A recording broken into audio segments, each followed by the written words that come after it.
What's going on, everybody? Josh Engleman for Awesemo.com, and I am back with my NBA DFS contenders on FanDuel for Tuesday, June 8th. Now be sure to hit that like button, subscribe to the channel, and hit the notification bell so you know when this and all of our other content goes live. Follow me on Twitter at Josh Engleman so you can get updates to my sim results as we get closer to lock. And finally, let me know in the comments section who is your favorite and least favorite of my contenders for today's slate. We are rounding out the bottom of my top 10 with Clint Capella, Bojan Bogdanovic, Trae Young, Ben Simmons, and Mike Conley, if he plays, on the outside looking in. Who will be my favorites, my top 5 plays for today? It's time to find out. First up at number 5, we're going to the small forward position, and we're taking Bojan Bogdanovic. 5,400, projected for 24. The goal is 32. He's in the optimal lineup 42% of the time. Small forward's tricky today.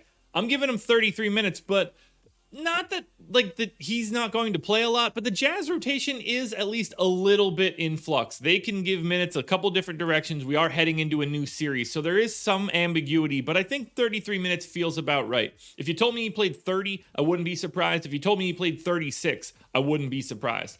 0.73 FanDuel points per minute is where I have him in this game. 22% usage, and then it's mostly points. 16.5 points, 3.5 boards, 2 assists, and that's basically it.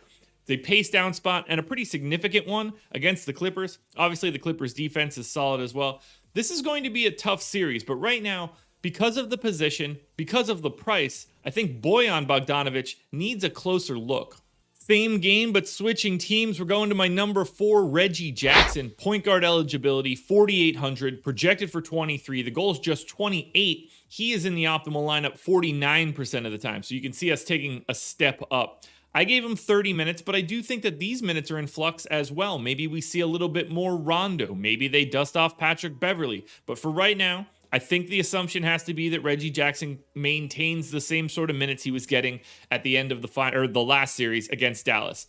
0.75 fantasy points per minute in those 30 minutes, 18% usage. You get a little bit more of everything, but kind of similar to Bojan Bogdanovic. 12 points, 3 boards, almost 4 assists, maybe a stock if you play your cards right. You're hoping for the steal out of Reggie Jackson.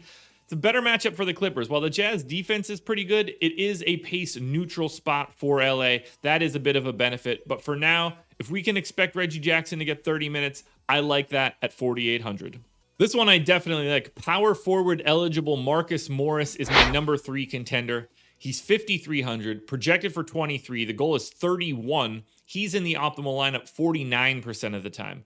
I think Morris continues to play big minutes, largely at the 5 to see if the small lineup continues to work. I don't think they go to Zubac immediately. I mean, he'll play a little bit, but I've got Morris in for 34 minutes, somewhere in the neighborhood of 0.7 fantasy points per minute. Again, we're getting a lot of guys that are relatively low per minute fantasy performers. This is a very difficult slate, so be ready for that.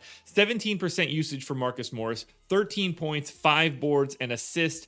Probably north of a stock. Does get the benefit of the neutral-ish pace matchup against Utah. But he is going to have the opportunity to space the floor, try to stretch Rudy Gobert out from the paint. Not going to happen all that frequently, but Morris, I think, is going to get some pretty open looks.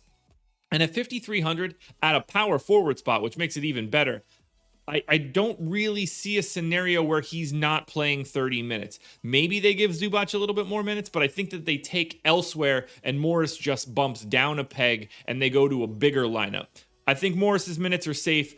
Worst case scenario, I think we project him for about 30 and he's still a top 10 play. Next up at number 2, we're switching games. We're going to power forward John Collins. He's 6,500, projected for 30. The goal is 38. He's in the optimal lineup 53% of the time. Collins saw more minutes than I was expecting in game 1, so I do have him in for 32 minutes here. Just under a fantasy point per minute, 19% usage, 16 points, 7 boards, an assist, a stock and a half. Maybe you get a couple more there.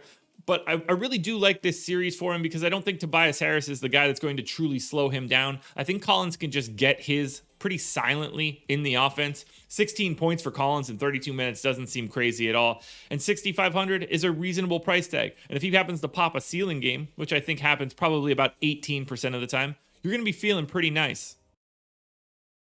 Now, before we get to that number one contender, one last reminder, please hit that like button, subscribe to the channel, and hit the notification bell so you know when everything goes live. Then go to twitter.com and follow me at Josh Engleman. It's the only place you can get updates to my sim results as we get closer to lock. Finally, let me know in the comments section your favorite contender, your least favorite contender, and the guy that you expected to see on this list that you do not see. Well, if you don't like the matchup for John Collins, maybe you can flip it around. Grab yourself number one contender, Tobias Harris. He's power forward eligible, 8,800, projected for 42.5. The goal is 50. He's in the optimal lineup 59% of the time. I'm loving Harris here. He's been playing really well as of late from a fantasy perspective. 37 minutes, 1.15 fantasy points per minute. He's got 29% usage in the playoffs, 25.5 points, 6.5 boards, 3.5 assists, a steal, maybe a block. Gonna do a little bit of everything. It is a mild pace down spot against Atlanta, but I'm not really worried about that. I think Philly wakes up here, and I absolutely have no issue whatsoever going to Harris because of the makeup of the power forward position on FanDuel. That makeup is what's pushing Harris to the top, and that is what's making him the number one contender for today. Alrighty, folks, that will do it. Those are my NBA DFS contenders on FanDuel for Tuesday, June 8th. Process show is in the books. Go watch that. DraftKings version's around here somewhere. Strategy show at 10 a.m. with Laffy, breaking down both games. It's going to be a good time. Good luck tonight, everybody. I will be back again tomorrow for another edition of the Contenders.